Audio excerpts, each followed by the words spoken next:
Hello gun world, this is the Bucket coming at you today with my Mauser M2 made by Sig Arms. This hefty puppy comes in at 32.7 ounces. The width is 1.34 inches. The length is 6.85 inches. The barrel is 3.54 inches and the overall height is 5.04 inches. This gun came out in 1999. This was the Sig Arms company obtained the rights to make guns under the Mauser name, and they made this particular pistol.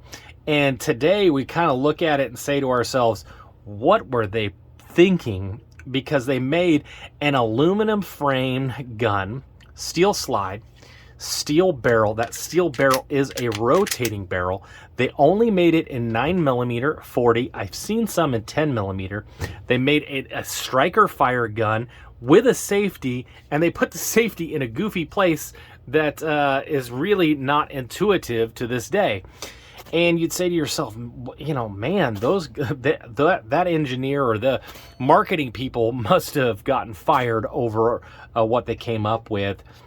And some of that is hindsight being 2020. You know, we look at it today going, man, this is just a whole series of bad gun elements all into one gun.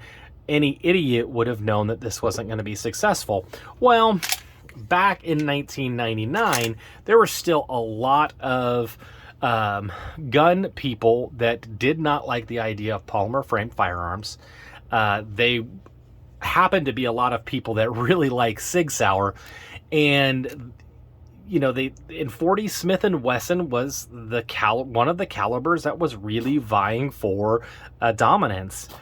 You know, at that time period, a lot of people thought you were dumb to have a gun in 9mm. And so this gun makes a little bit more sense when you think of what was happening at the time. Now, today, you might say to yourself, why the heck would I want to buy a super heavy gun in 40 Smith & Wesson? And I just got back from the range with it today. And I will tell you, and I don't mean this as an exaggeration, this gun felt a lot more like it was shooting 9mm than it was shooting 40 Smith & Wesson. Now, with that width, you could definitely tell you were firing a big, wide round. When I went out to shoot it, I will tell you that the trigger pull is long and heavy and kind of spongy, kind of what you would expect from a bad striker fire trigger. Now, when you look at the manual that it comes with, this is marketed as a double action firearm. So the long trigger was probably a design feature to ensure that the gun was safe. As far as the trigger reset, it's very, very long, which was hard for me to get used to. Also, that spongy trigger was very difficult to get used to. And I will tell you that this was my group that I had at 10 yards, which is not ideal. But you could see that it could be held, that is a group. And it took me 75, 80 rounds before I could get to the point where I was hitting 14-inch steels 80% of the time. It is a trigger that you can learn for sure. It's just me, the Bucket, not being particularly good at double action triggers and not having shot 40 Smith & Wesson in a while. It just took me a while. This is not going to be a trigger that is intuitive to a lot of the gun shooters in today's marketplace. But, you know, after 75, 80 rounds, I was starting to get much more accurate with this particular firearm. Some of the literature that you will read say that these are not very reliable. I put some oil in the lug rails for the rotating barrel, and I really didn't have any problems. I had one failure to get into battery, so whacked the back of the slide, and it ended up getting into battery without any real problems. So you know, if you're somebody saying to yourself, man, I like that Mauser M2, I want something a little bit different, a different battery of arms, this might be a really good option for you. And you can see that the fit and finish is really pretty good. Although I will tell you, and I don't know, maybe it's just mine, that I just maybe need to retighten the grips. There is a little bit of a seam issue there. As far as disassembling the pistol, it's not too bad. You just want to go ahead and make sure that the gun is clear.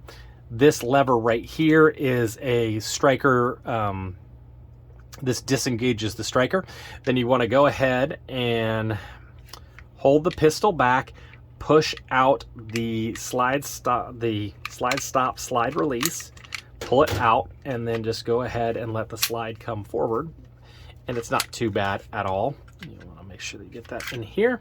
It does come with a captive recoil spring, and then you can kind of see the cool way that this gun operates with that rotating barrel. It is a big, hefty barrel. You can see, man, I really did shoot that just today. And the two-lug system just goes ahead and goes right into these channels here in the slide.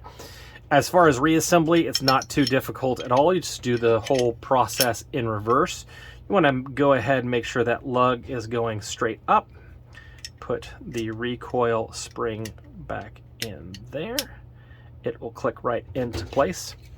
As far as reassembling that way, you do want to make sure that you get it all the way back, like so. And then the slide stop, slide release just comes right back in. Gotta get that wiggled in there, and then it just goes right in, locks into place. Put the striker back on, and it is ready to go. It's not too hard to do. That's the third time I've ever assembled the pistol, and I'm sure if this became your Huckleberry, it would be very easy to do. I'm not going to lie to you. This is not going to be my new conceal and carry by any stretch of the imagination, but I felt that it was reliable, really well put together. I can show you. Mine came with the cool Mauser case that was clearly designed by Sig Sauer. Came with those nice foam inserts. Came with two 10-round magazines. These will, you can get a 357 barrel and just change those out and make this a 357 Sig gun. I think a lot of people might find this as kind of a cool option to have as a range toy, or as something in there just to have a 40 Smith & Wesson gun in their collection. I want to thank everybody for all the likes, the shares, the comments. I really appreciate it. The channel keeps growing, and as always, you stay classy. Little middle baby bucket, do you want to live in California? No! Why? Because I'm not a communist.